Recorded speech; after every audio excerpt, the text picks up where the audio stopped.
everyone. My name is Kenneth Pham, and today I will again be talking about Rich Dad, Rich Kid, Smart Kid book, and give your child a financial head start.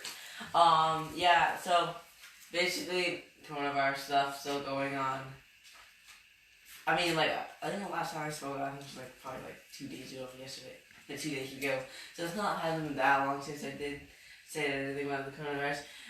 So a lot of people are staying home. Can you not mumble? Be more clear. And a bunch of kids, probably most kids are probably staying home from school. And yeah, so some people like going back to work, some people don't.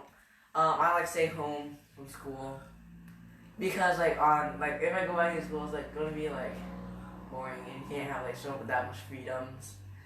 And yeah. So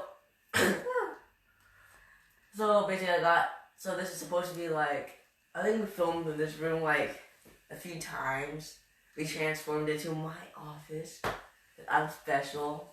My brother's jelly. He shouldn't be. Thing is right behind my mom right now. And my desk is right behind my mom right now, so I'm happy. Yeah. So basically, let's get back in it. Where was the? Okay.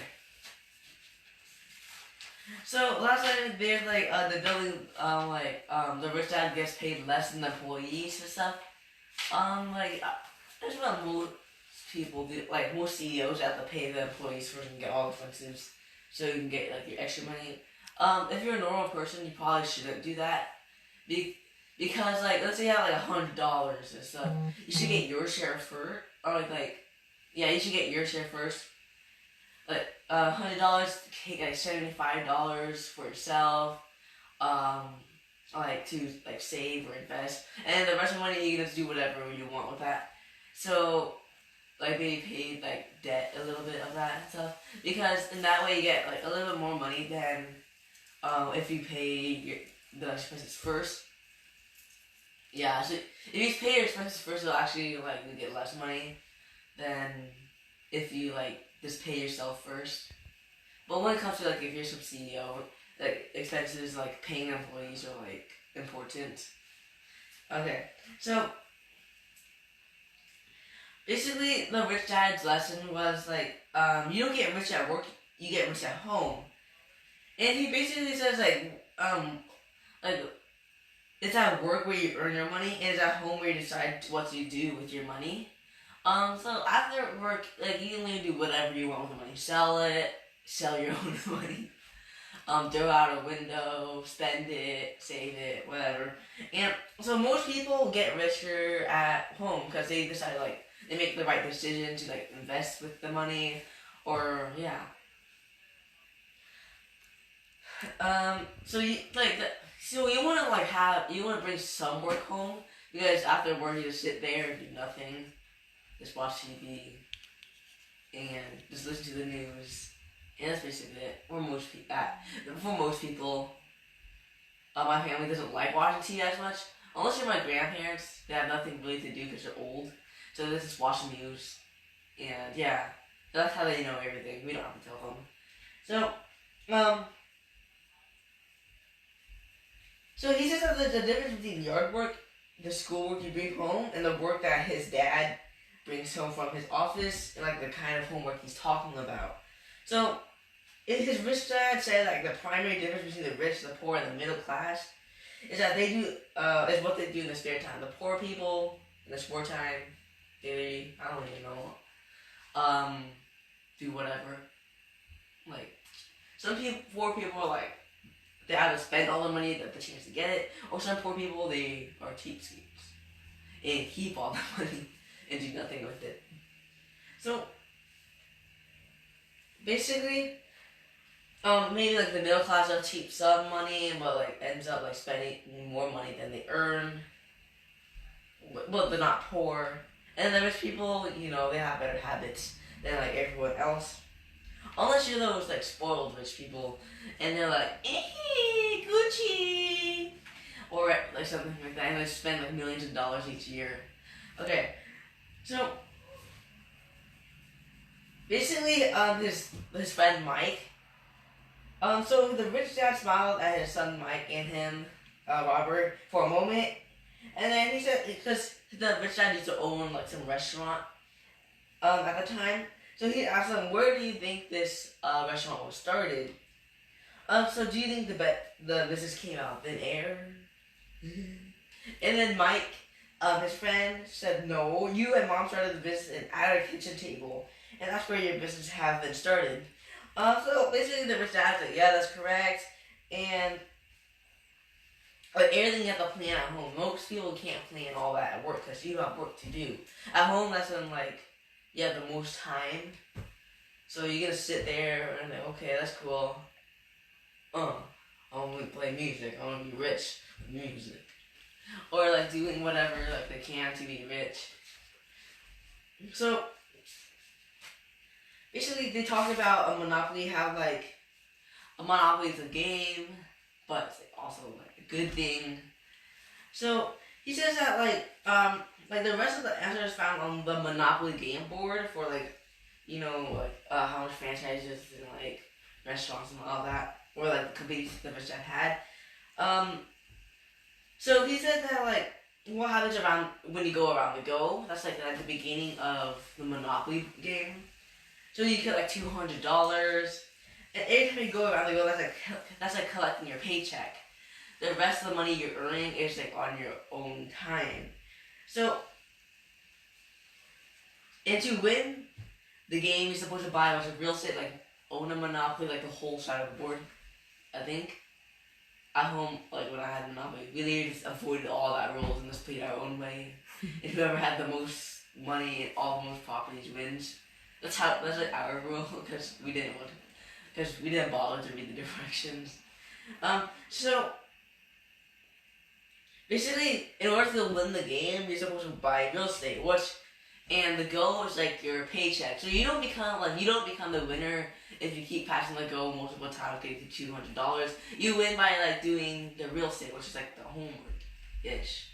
Like supposed to represent things you can do at home. So the rich dad says that the paycheck does not make you rich. So it's what you do with that paycheck what makes a person rich, poor, middle class, and all that. Like poor people either save it or like blow it all on beer or whatever. Not all families do that, just like some. Or you're like the middle class, they get like a $2,000 paycheck, save like 500 of that, or like 1,000 or half of that, and it blows it all.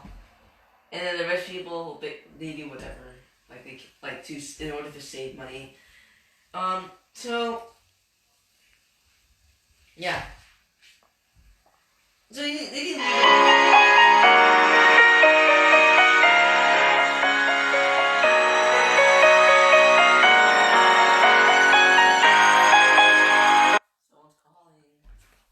Okay, so you don't have to be doing real estate in order to become rich. You can also do like have a store or like sell ice cream.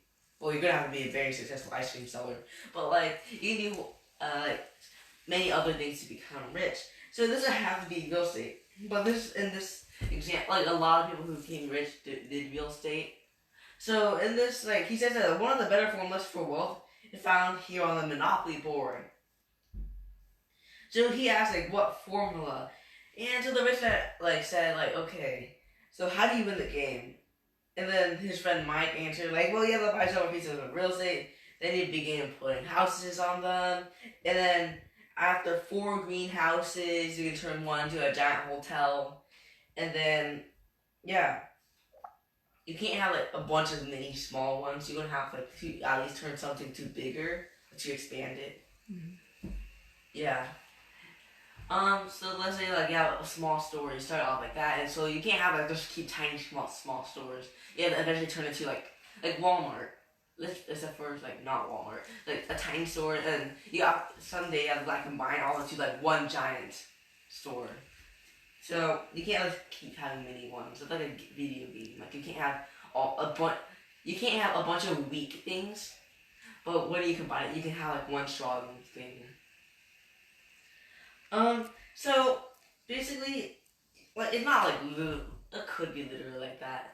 Like they just buy 4 houses also. Okay, guys, combine them together. But so like usually it's that simple.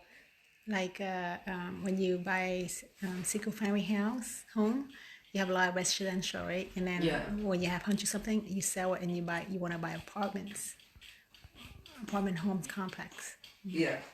So he says that like it's that simple. For years he had taken the money he earned from his business and simply bought real estate. Then when he lived off income from the real estate to continue to build his business, the more money he made from his business, the more money he invested in real estate. And he said that's the formula of great wealth for many people. And then Mike says that if it's so simple, then why don't people do it? It's in the rich dad because they don't do their homework. Just say so simple. You work out every day, you will be fit, be healthy. Why don't people do the it? thing is, people just get too lazy. They want shortcut. Okay, so it doesn't really have to be real estate. He says that when you get older and begin to understand the power of corporation and tax laws and all that weird stuff, real estate is one of the better ones. But you can also become like many other things, like I don't know, selling guitars, or like I don't know, owning some random company that sells couches or pillows or online business. I'm not sure. So the point he says the point is that you can't. You get rich at home and not from work. I mean, like you can be all home at all you want, but the thing, and you won't become rich. You have to do something when you're at home to become rich. And so he said that he really wants Robert and Mike to understand that he doesn't care if you buy real estate stocks or bonds or build a business. He does care that you understand that most people do not become rich at work, because you get rich at home by doing your homework and stuff. So yeah.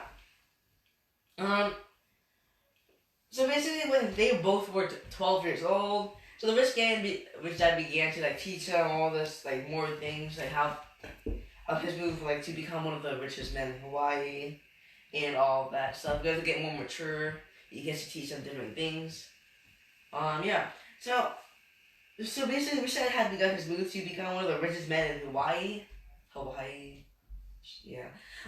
So he purchased a piece of industrial land, which he also like purchased a piece of like more land or like a beachfront property thing. Usually it's like utilizing the same formula. Like rich houses are cool and all, but like the thing is it kind of hard to sell? Yeah, it's harder. It takes longer to sell. But once you get the sell, you make a lot of money, right? Yeah. Or like more money than now. Yeah. That's why you have to sell like somewhere where rich people would go, like a beach or something like that.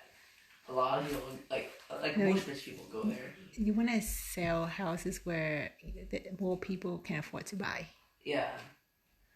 Once you get more experience, then you can probably start selling those bigger houses. Because the rich people can get very picky. Yeah, and then that's why you need to get better at it. So basically, Robert was like in the Vietnam War or whatever. So once he returned in 1973, he immediately signed up for a real estate investment course that he saw advertised on television. So the course was $385. That's actually a lot for back then. Yeah, that's a lot. Or was it today's money? He didn't specify. Yeah. Back then it's like that, but it's luxury home then. Yeah, so basically the course made his wife and him like millionaires. I think that was like in the 60-something million. Wow, that's a lot then. Well, that's Robert's. And like his wife is probably like 15 million or something like that. Wow. It's a lot. But it doesn't look that lot when you compare it to like Jeff Bezos. He's different. So basically, in Rich Dad Poor Dad, like the book, so Rich Dad's lesson number 1 was that the rich people do not work for money. Instead, the rich focus on having their money work for them. So like the money does whatever they want the money to do. They have control over it. So as a young boy, he always remembered like the impact of like Monopoly and comparing the board game of Monopoly to like the lessons that the Rich Dad taught him. Because Monopoly is a good game. It just takes forever. I think the longest Monopoly game lasted like 2 days, I think. Mm-hmm. Like continuous. So, yeah. I don't know what happened to them. If you're good, it would last a long time. Yeah. But then Monopoly came out with Speed Monopoly. You can play it in 10 minutes or less. I don't know how that works. Okay, so as Richard said, like while playing Monopoly with Mike and Robert, he doesn't get rich at home. You get rich. You get rich at work. You don't. Outside. Yeah, the other way around. You don't get rich at work. You get rich at home by doing your homework. And so games require more than one genius. He says that the school system focuses primarily on the genius of verbal linguistics, like academic, like I'm so good at math, or like history, science, and English. Like they focus like all down. They don't like focus on like sport IQ and like specialists in sports, all that stuff. So he discussed like early in the book he discussed like the challenges children like have if the genius is not like the same as like what the school wants them to be. Because they get put down or something like that. The school's like, we never put you shouldn't be putting kids down. But then like they basically like people for like different talents, for different reasons. So in school Robert was not good at reading, writing, listening, and taking tests on his own. Asian parents be like, how do you spell English? You speak English. So he can't listen that well. He can't take tests on his own, ADHD or something like that. So he like can't sit still, and a quiet classroom is like painful for him. For me, like I don't really care until it gets too quiet, like to the point that when someone like says a word, everyone's like, "Who said that?" or something like that.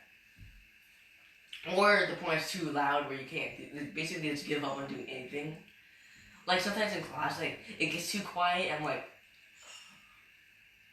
but when it gets too loud, I just don't feel like doing anything anymore because everyone is like is messing around. It usually happens with the substitute, and the substitute just gives up. Mm-hmm. Okay, well they don't give up, but like they just like doesn't like that. They don't care as much. Yeah.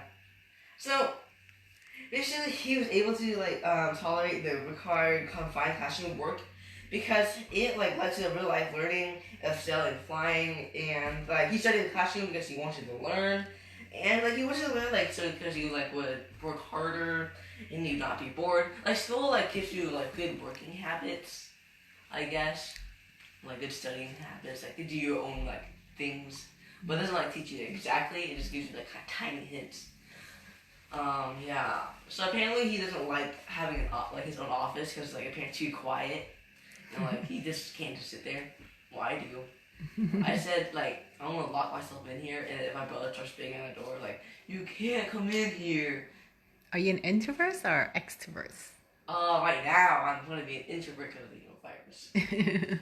You can be whatever you want, right? Depends on what situation, right? Yeah. Okay, so like, so his dad like also understood like his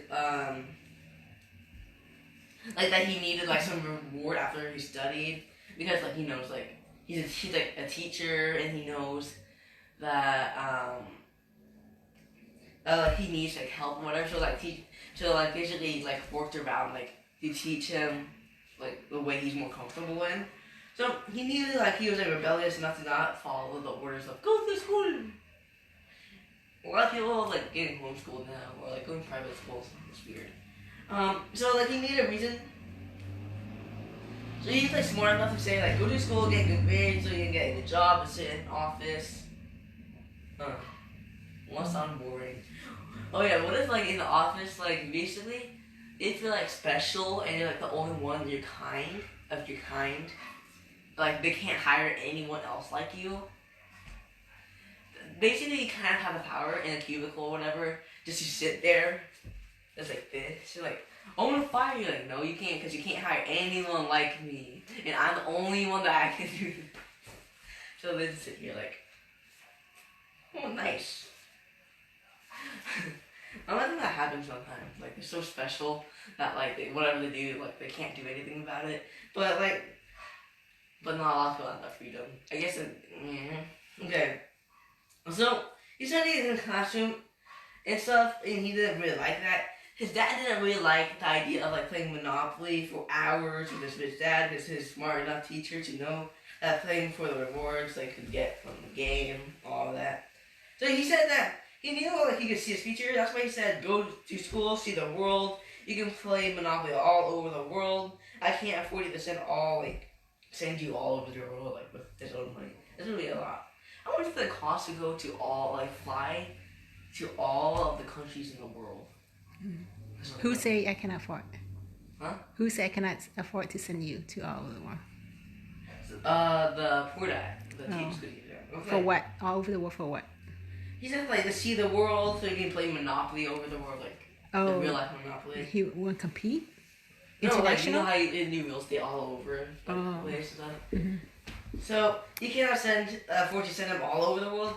But if you get into a school that lets you study all over the world, you can enjoy your education. That's how he like gets him to like enjoy education more. And yeah. So his real dad did not realize that this idea was sticking in his head, because he just thought like okay, this is just an excuse for him to go to school. But it did, apparently. So to him traveling the world to play Monopoly didn't make sense. And yet, once he saw him light up the idea of traveling all over the world to play Monopoly, to the world to study, he began to encourage him, because that's the thing that parents and teachers do. Okay, so he found something that interested him, so that's how you get them to learn. And yeah. So in the end, even his school teacher dad did not mind if he played Monopoly. He could see that it's not only fun, it helps him in real life. And he found he was able to marry the game in all subjects, and then he was to study math, geography. I don't know. I think that math is just the most important one there. English, a little bit of English, science, geology, science. Yeah, in history, maybe the foundation of what's going on there. And the historical weird effect that boosts up the value of things. So basically, the next subtopic is the winning formula. So one of the most important things he learned from Monopoly was a winning formula. Everyone has some weird winning formula that they fits them so they can become rich. So he knew that all he had to do for the game was to buy 4 greenhouses, turn it into a red hotel, and keep doing that for the rest of the Monopoly game. Kind of sounds boring. So basically, when he found the formula on the game of board and Monopoly, he could finally see, touch, and all that.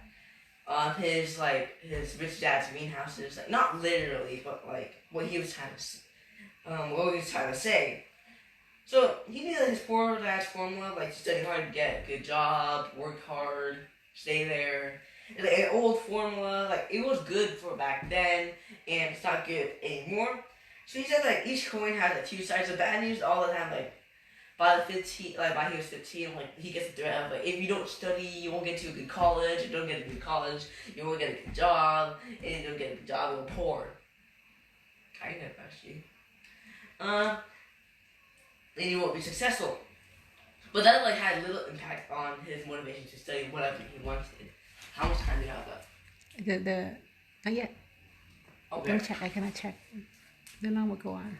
Okay, so the bad news he had was that he grew more restless, and if it's not for his school teacher dad and his rich dad to encourage him to stay in school and get a college degree, he might have left school early. That probably led to maybe bad things. Why should we trust this guy when he didn't even complete school? Well, yeah. So basically, he's grateful for the wisdom, all the dads. Yeah, there's 2 dads. Well, not really an actual dad, technically a friend dad. Yeah. So this helped him find out how he learns best. And yeah. So basically, teaching rich and smarter kids.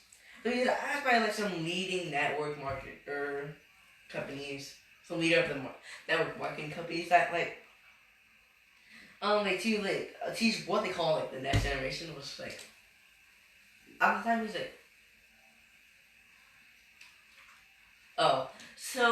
at the time was like the younger group, like not us, but like probably like the millennials or something like that at the time. So basically he told like he was told that the next generation of kids, like whose parents were successful in network marketing business. And so when he asked like why this kid needed to learn about investing, the reply was that because most of these young people will be inheriting millions of dollars, in some cases billions of dollars, of $1 billion businesses and all that. So like they were like teaching them like the business skills they needed to like survive, and how they'll need to teach them investing skills to like keep the business running and all that. So he spent 2 days at a ski resort talking to 75 young people, ages 15 to 35. Wow, 35-year-old with a 15-year-old. Whoa. That's like 20-year differences. Okay, so basically like they would ask them weird like some questions like where do I get the money to invest, or where do you like there are two kinds of money problems. Like one problem is like not enough money, and like the other problem is like too much money. So basically the young people had the second problem, having too much money for like what they can handle, I guess. That's like most like weird younger celebrities, like those rappers. They get a little too much money that they can't handle. Yeah. They get bought by like 20 Rolex. They waste it. Stuff, even though the net worth is like $2 million. I mean that's a lot for 21-year-olds. That's why now a lot of people sell their house. A lot of celebrities, they sell their houses because they sell the house because of the COVID-19. They're out of job. And they cannot, they don't have saving? Yeah. Didn't like some celebrity or actor like get the coronavirus after like tried to act in a movie, and then like he went home and like got sick, and ironically he was playing as a doctor that was treating a patient because like, or treating something because there's a sickness going around, like some weird flu. How ironic. So basically, he was old enough so even the teenagers could hold out a conversation about money, business, and especially now adults to adults, not teenager to adults and all that. So he was old enough to be like those guys' father. Yeah, he often felt like he was talking to a peer across the boardroom because I guess those kids were like probably like very professional, like they acted like adults. Yeah. You can continue to wrap it up. Okay, so basically, they kept talking, asking him a question that they were learning from him, and yeah, like because they want you to learn. Like went to some ski resort. I can't even ski. I don't even know how to ski.